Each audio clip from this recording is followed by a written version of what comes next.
Hello, guys. Hello. Good morning. So, I had a question that was asked to me on a post. I think it was regarding the post that I had encouraged Fantasia to stay in her marriage. And I still rightfully so do believe that she should. But the question was asked, well, how would you coach Judge Mathis and his scenario, his marriage? How would I coach Judge Mathis? Well, before I get started, let me just say I am Coach Carla Nicole, and my mission is to empower and encourage people to live their life to the fullest while they're here. I mean, to the fullest. And also to encourage people to realize that in this life we have borrowed time. We're not here forever, right? So if you don't know who I am, Coach Carla Nicole, and you can find me on my website, smileandsip.com. You can also call me for your own personal challenges that you have going on at 844-5-WISDOM. My extension is 0. And you can also visit my YouTube channel, which is Coaching Matters. Okay? Now, here's what I want to say real quick. Don't feel away because I'm saying that I believe that Judge Mathis should leave. Don't feel away yet. Just hear me out and hear why I say that. Okay? You ready? You might want to buckle up. So, why would Coach Carla Nicole tell Judge Mathis to please leave his marriage? Why would Coach Carla Nicole say that, right? What would make me say that? Am I pro-marriage or am I anti-marriage? What am I really, right? Why would you say that? Oh my goodness, why? Let me explain something to you. I am about healthy love affairs. And the number one healthiest love affair I'm going to encourage you to have, first off, is the love affair with yourself. Your love affair with you first has to be at its optimal space, or I'm not going to encourage you to stay in a marriage when I'm thinking your love of self isn't really where it needs to be right now. It isn't. So what I would encourage, because I did watch Judge Mathis talk about how he wants to go and get his wife back. He spoke about how he wasn't really doing certain things that he should have been doing in the marriage. He wasn't present. A lot of times he was gone a lot. A lot of her requests that she had while they were married, he wasn't able to fulfill. So therefore, it caused a lot of dismantling in the relationship. He felt very concerned about some of the things that he didn't do that really caused him the loss of, her excitement of him, her joy of being with him, and all of those things. But I want to challenge the judge, shall I? So if Judge Mathis gets this video, I just want him to hear me out. I am going to say something that maybe he won't want to hear. And the number one thing is, when a woman's heart is no longer wanting to be in a relationship with you like this, a romantic relationship with you, and she decides to want to pull out at this magnitude, which means I want to divorce you. I want to be done completely. And you have not one, not two, but 3 decades of marriage that you've been in together.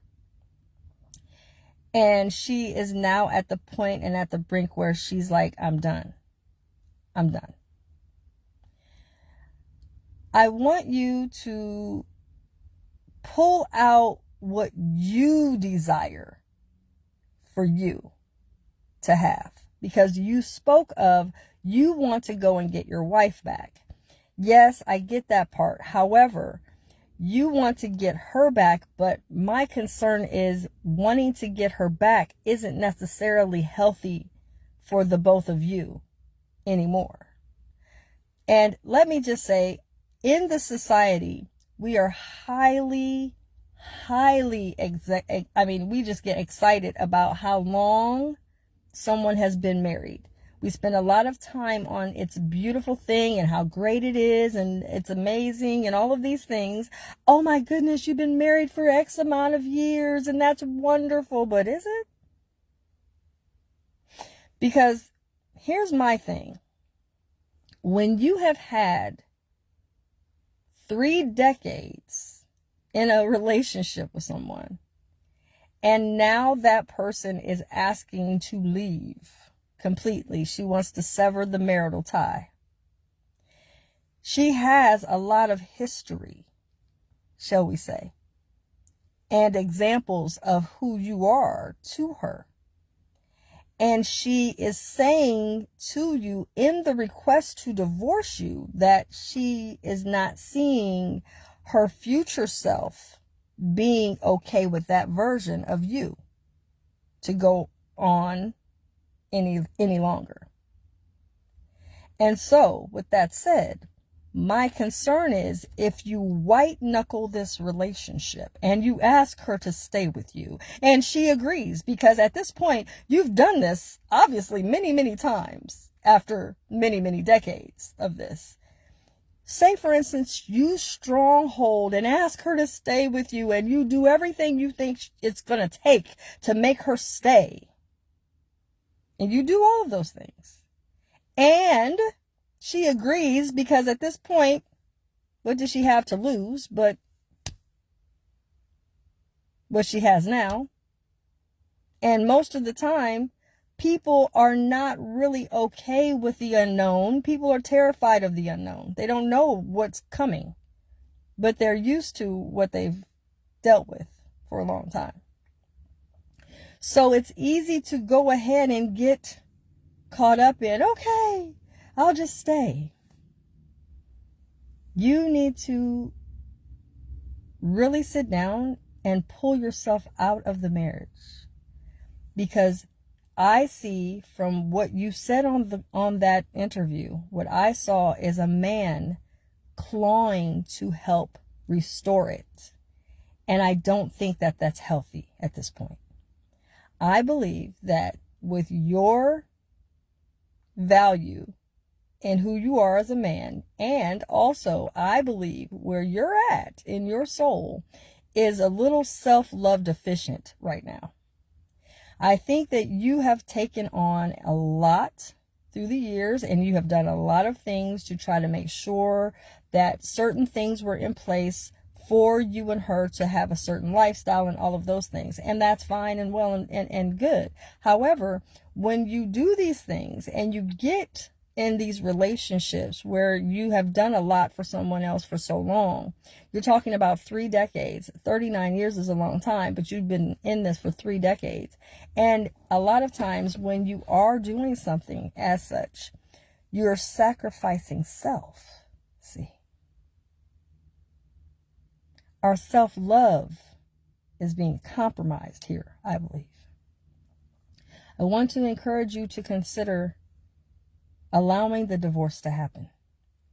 Because once a woman's heart is no longer desiring you anymore. And you have got to do things or say things or give things to get that woman to come in your space. It's no longer reciprocal. It is now you doing everything, saying everything, giving everything. And that person is just hearing, taking, and receiving. There's not a reciprocal energy going on. There's not a give and a take going on.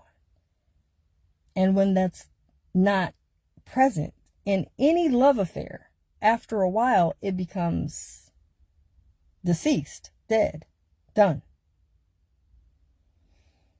So, with that said,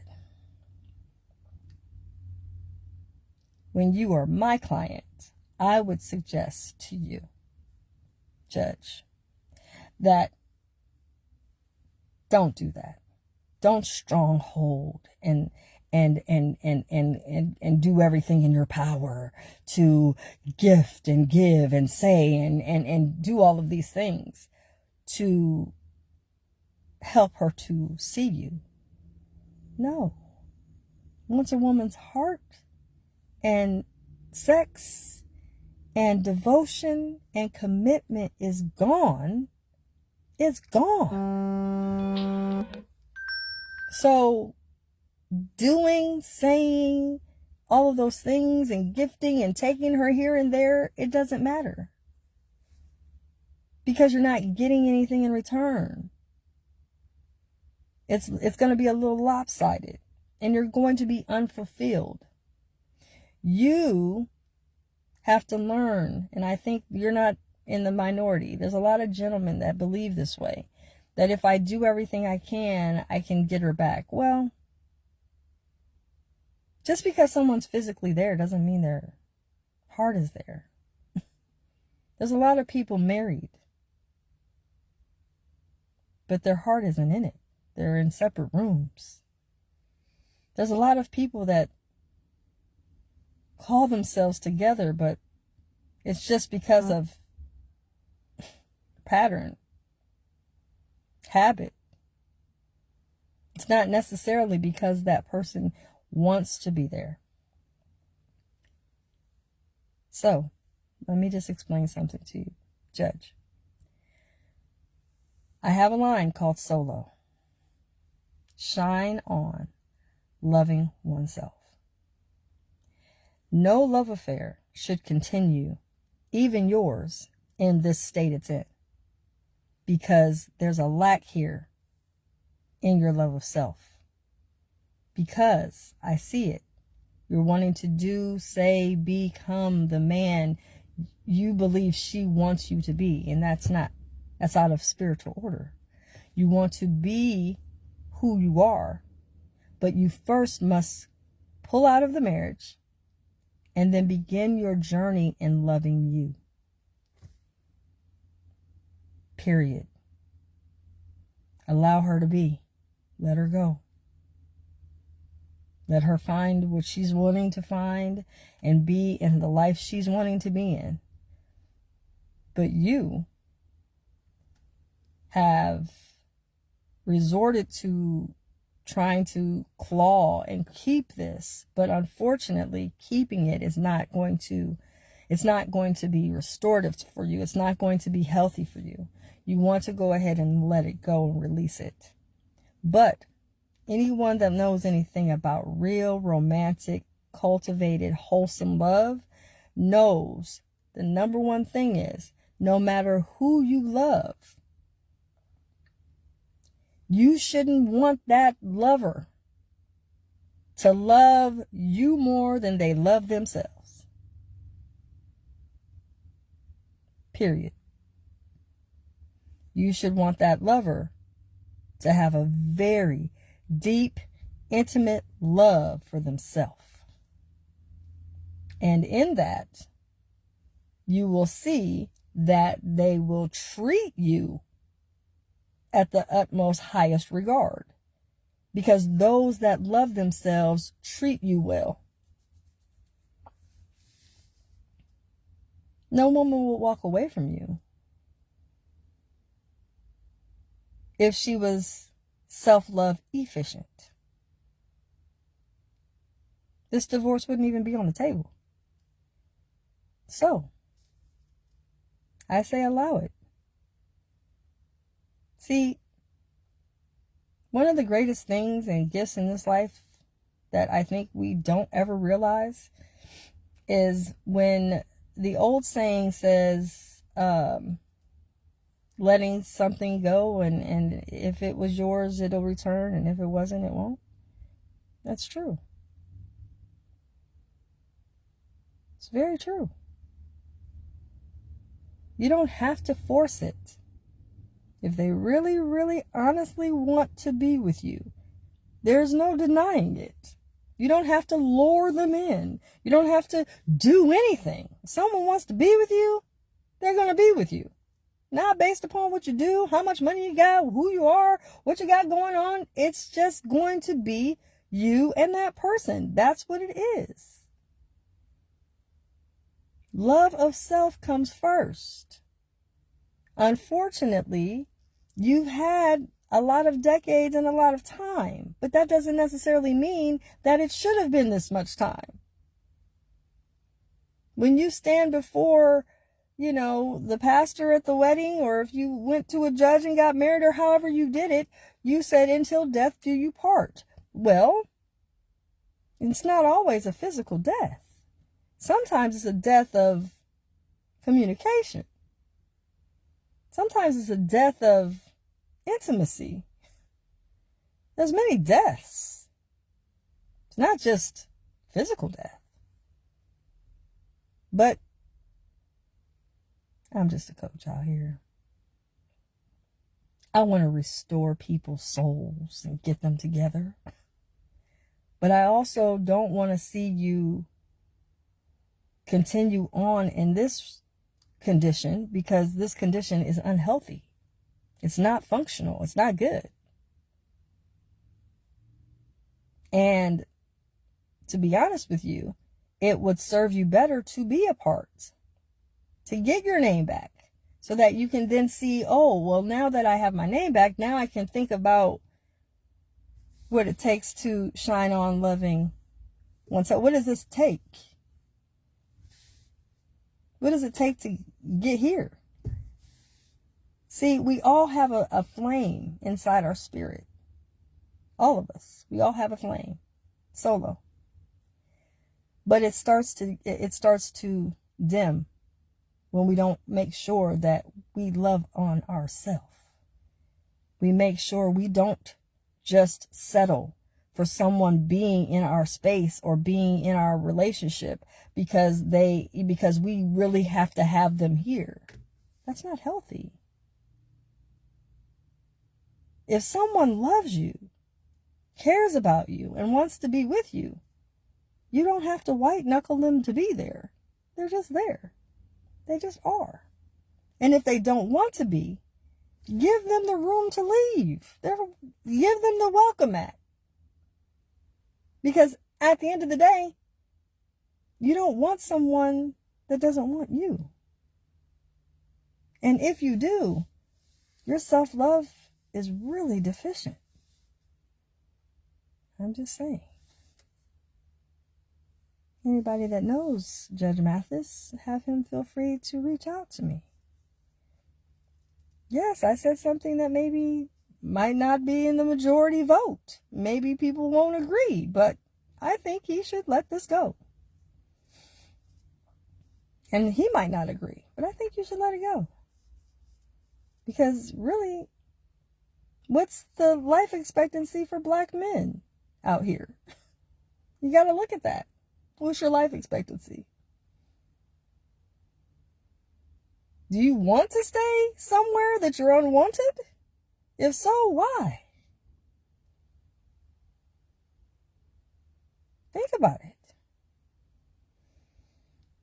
I'm out of here, guys. I hope I answered your question. Judge Mathis is my client. I would tell him to leave. It's your coach, Carla Nicole. I'm signing off. Best kept.